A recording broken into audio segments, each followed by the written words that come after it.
ಈಗ ಅಣ್ಣವ್ರು ಭಾಳ ಚಂದ ಹೇಳಿದರು. ಇದಕ್ಕೆ ಮೂಲ ಕಾರಣ ಏನಂದರೆ ಎತ್ತುಗಳು ಮತ್ತು ಆಕಳುಗಳು ಯಾರ ಮನೆಯಲ್ಲಿ ಇಲ್ಲ. ಇಲ್ಲಿ ಈಗ ನಡೆದಿರೋದಂದ್ರೆ ಸೋಕಿ ಜೀವನ. ಎತ್ತುಗಳು, ಎಮ್ಮೆಗಳು, ಆಕಳುಗಳು ಯಾರಿಗೂ ಬೇಕಾಗಿಲ್ಲ. ಪ್ರತಿಯೊಬ್ಬರ ಮನೆಯೂ ಏಕತ್ಗಳು, ಟ್ಯಾಕ್ಟ್ರುಗಳು. ಮೊದಲು ನಾವು 5 ಕಿಲೋಮೀಟ್ರ್ ಹೊಲಕ್ಕೆ ಹೋದ್ರೂ ಸಹಿತ ಆಳುಗಳು ಹೊಲಕ್ಕೆ ಕರ್ಕೊಂಡು ಹೋಗ್ತಿದ್ವಿ. ಈಗ ಆಳುಗಳಿಗೆ ನಡೆಯೋಕ್ಕಾಗೋದಿಲ್ಲ. 1 ಕಿಲೋಮೀಟ್ರ್ ಹೊಲ ಇದ್ರೂ ಗಾಡಿ ಬೇಕು ಅವರಿಗೆ.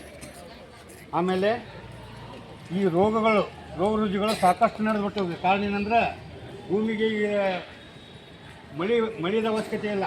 ಬೆಳೆಗಳಿಗೆ ಎಣ್ಣೆ ಮತ್ತು ರಸಾಯನ ಗೊಬ್ಬರ, ಇಂಥ ಗೊಬ್ಬರ ಹಾಕಿ ಬೆಳೆ ತಕ್ಕೋದ್ರಿಂದ ನಾನಾ ಥರ ರೋಗಗಳು ಹುಟ್ಟಕತ್ತವು ಮನುಷ್ಯನಿಗೆ. ಮೊದಲು ಹುಬ್ಳಿಯೊಳಗೆ ಚಿಟಗುಬ್ಬಿ ದವಾಖಾನೆ, ಕೋಪಟಿ ದವಾಖಾನೆ, ಆರ್ ಬಿ ಪಟೇಲ್ ದವಾಖಾನೆ, ಇಂಥ 4 ದವಾಖಾನೆ ಇದ್ವು. ಈಗ ನೋಡಿರಿ, ಪ್ರತಿಯೊಂದು ಓಣಿಗೆ ದೊಡ್ಡ ದೊಡ್ಡ ದವಾಖಾನೆಗಳು, ಅದು ದೊಡ್ಡ 4-5 ಅಂತಸ್ತು ಬಿಲ್ಡಿಂಗ್ಗಳು. ಪ್ರತಿಯೊಂದು ದವಾಖಾನೆಗೆ ಹೋಗ್ರಿ, ಯಾವ ದವಾಖಾನೆಗೂ ಬೆಡ್ ಖಾಲಿ ಇಲ್ಲ, ಎಲ್ಲ ಹೌಸ್ಫುಲ್. ಅಂದ್ರೆ ಕಾರಣ ಸಗಣಿ ಗೊಬ್ಬರ ಇಲ್ದಕ್ಕೆ. ಅದಕ್ಕೆ ಪ್ರತಿಯೊಬ್ಬರಿಗೆ ನಾನು ದಯವಿಟ್ಟು ಕೇಳ್ಕೊಳ್ಳೋದು, ಎಲ್ಲರೂ ಎತ್ತುಗಳು ಕಟ್ಟಬೇಕು. ಈ ಟ್ಯಾಕ್ಟ್ರು ಇವೆಲ್ಲ ಇದು ಸೋಕಿ ಜೀವನ ಹೋಗಬೇಕು. ಪ್ರತಿಯೊಬ್ಬರ ಮನೆಗೂ ಎತ್ತುಗಳು ಕಟ್ಟಬೇಕು. ಸಗಣಿ ಗೊಬ್ಬರ ಹೊಲಕ್ಕೆ ಹಾಕಬೇಕು. ಒಳ್ಳೆಯ ಬೆಳೆ ಬೆಳಿಬೇಕು. ಸಗಣಿ ಗೊಬ್ಬರದಿಂದ ಬೆಳೆ ಬೆಳೆದ್ರೆ ಯಾವ ರೋಗಗಳು ಮನುಷ್ಯನಿಗೆ ಬರೋದಿಲ್ಲ. ಇದನ್ನು ಎಲ್ಲರಲ್ಲಿ ಕೇಳ್ಕೊಳ್ಳೋದು.